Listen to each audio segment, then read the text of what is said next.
Olá, somos o canal Escrituras Divinas.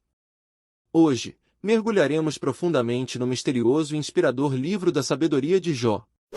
Nesta jornada de entendimento espiritual, exploraremos como Deus exerce seu governo sobre o mundo, mesmo em face das provações e desafios que Jó enfrenta.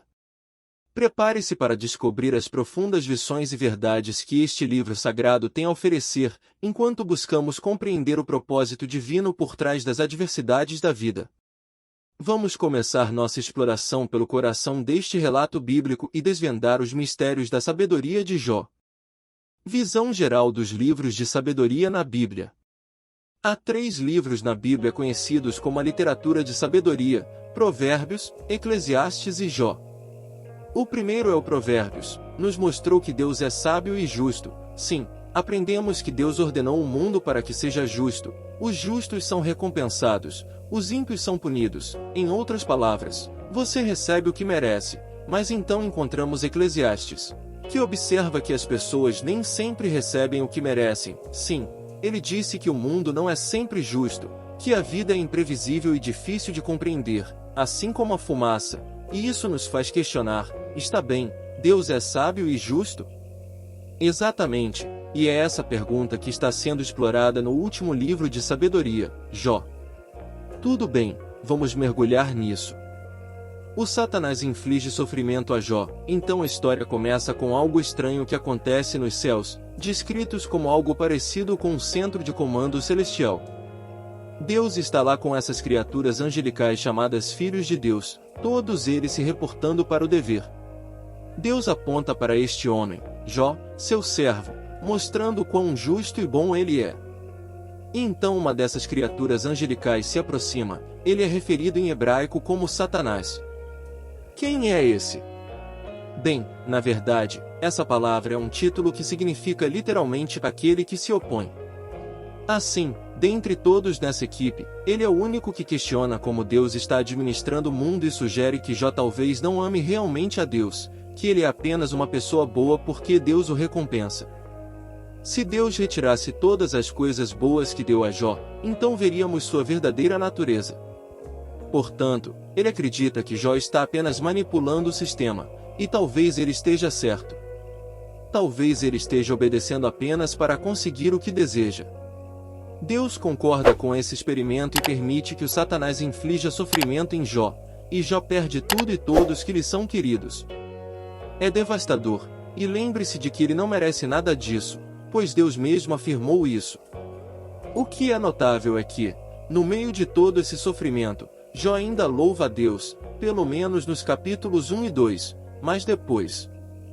Os amigos de Jó, num gesto de solidariedade, procuram confortá-lo em sua aflição.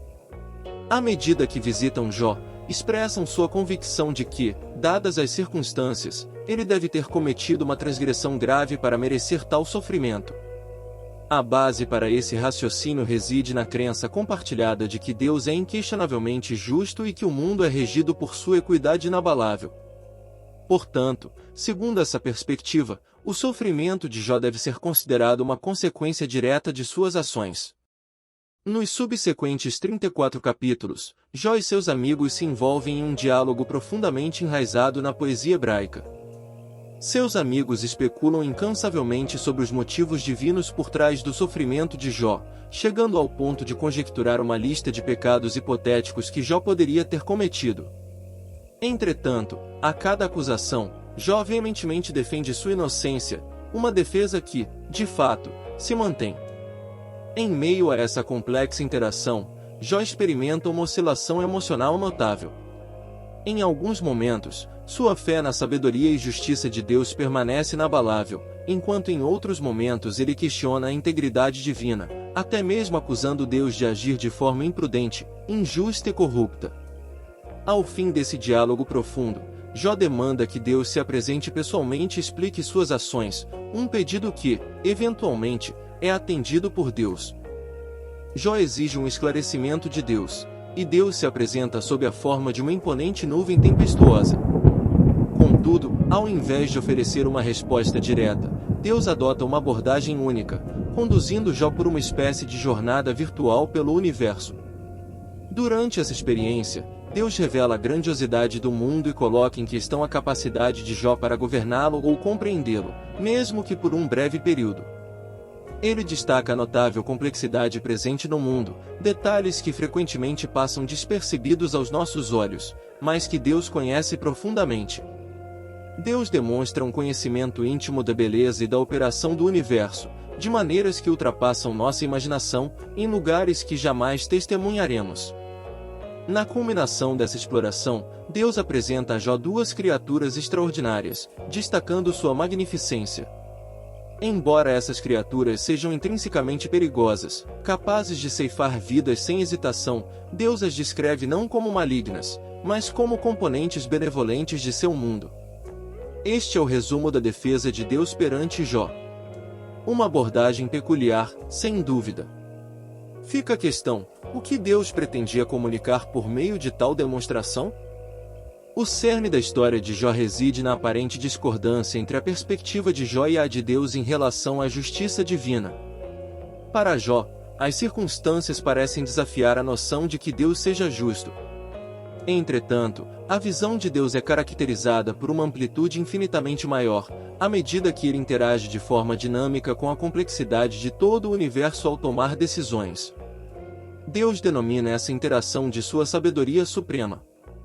Portanto, quando Jó solicita que Deus se defenda, tal pedido se revela quase absurdo, visto que Jó não seria capaz de compreender essa vasta complexidade, mesmo que assim desejasse. A conclusão deste drama espiritual deixa Jó em um estado de humildade profunda. Ele nunca recebe uma resposta que esclareça por que ele sofreu. No entanto, Jó consegue encontrar uma paz interior e mantém um temor reverente diante do Senhor, demonstrando sua aceitação das limitações humanas diante da grandiosidade da sabedoria divina. Deus restaura Jó, mas o desfecho do livro não se encerra aqui. Após isso, Deus restitui a Jó o dobro de tudo que ele havia perdido, e isso, mais uma vez, suscita questões intrigantes. Seria isso uma recompensa? Estaria Deus parabenizando Jó por ter passado em um teste elaborado? Não, pois ao longo de toda a narrativa, fica claro que a perda de tudo por parte de Jó não constituiu um castigo divino, logo, a restauração não é uma recompensa. Por que, então, Jó recebe de volta tudo que lhe foi tirado? Aparentemente, Deus, em sua incompreensível sabedoria, opta por conceder a Jó um presente. Os motivos dessa decisão permanecem desconhecidos, mas o que fica evidente é que Jó, após essa experiência, se transforma em alguém que confia na sabedoria de Deus, independentemente das circunstâncias, sejam elas favoráveis ou adversas. Assim conclui-se o livro de Jó e, com ele, nossa série sobre sabedoria. Esses livros bíblicos de sabedoria oferecem perspectivas singulares sobre uma vida virtuosa e plena. Para uma compreensão abrangente, é fundamental explorá-los em conjunto, à medida que buscamos viver com discernimento e reverência diante do Senhor.